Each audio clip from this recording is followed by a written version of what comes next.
ملګرو ایلینز خلایي مخلوق فضایي مخلوق دا نومونه خو به تاسو اورېدلي وي او د دې نومونو نه به تاسو ته پته هم لګېدلې وي چې دا نن ویډیو د څه په باره کې ده. ملګرو ایلینز یو داسې راز و چې تر نن تاریخه پورې یو راز و، خو ورو ورو لګیا د هغه راز افشا کېږي او دا حقیقت مخې ته راځي چې ایلین واقعي شته. تر نن تاریخه پورې ایلینز خلایي مخلوق لا چا نه دي لیدلي، یو انسان ورسره ملاقات نه دی کړی. او غټ غټ د ساینسدانانو ادارې چې دي، ناسا، سپیس ایکس، همدغه شان پرایویټ نور ادارې دي، هغوی انکار کوي چې ایلینز نشته او کیدای شي چې هغه وي، خو تر اوسه پورې موږ سره څه ثبوتونه نشته.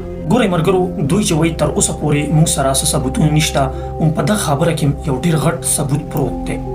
ګورئ ملګرو چې په حال یو ورځو کې به تاسو کتلي وي چې اپسټین فایل ریلیز شو، هغه لیک شو او د دې خلکو حقیقت غونډې دنیا وکتلو چې په هغې فایل کې څومره بې حیا هر څه و. خو همدغه شان په دې فایل کې د دې ټولو خلکو اصلیت بیان شوی و او د دې ټولو خلکو حقیقت پکې بیان شوی و. دا یو خفیه فایل و، په دې کې داسې شیطاني هر څه هم شامل وو، لکه هغه د چیلي په شان سر چې دی، هغه یو ځناور، هغه یو بوت غونته کې به تاسو پکې کتلی وي چې ډېر زیات په ټرینډینګ کې و. همدغه بوتان چې دي، دغه شیطانان چې دي، غونډه دنیا کنټرول کوي.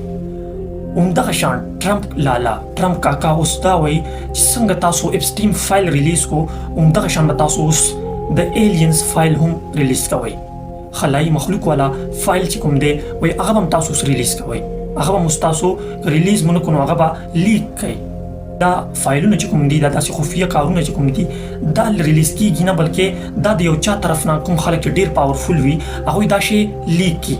همدغه شان دې نه پیله تاسو وکتو چې اپسټین فایل لیک کړو، خو اوس په دا ایلینز والا خلایي مخلوق والا فایل چې کوم دی دا به هم لیک شي او تاسو ته به د دې په باره کې پته وچلي چې دا ایلینز حقیقت دی او که نه دا دروغ دی.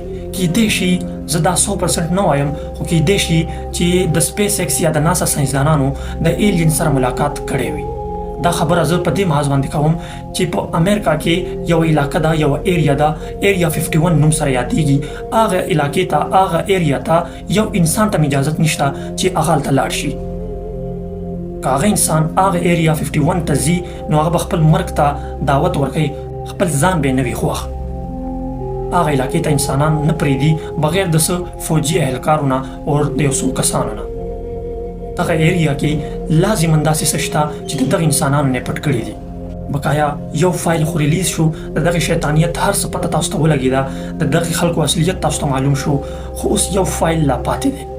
هغه فایل ایلینز فایل دی، خلایي مخلوق فایل دی. آی ډونټ نو، خو ټرمپ دا ویلي دی چې هغه فایل هم تاسو ریلیز کړئ.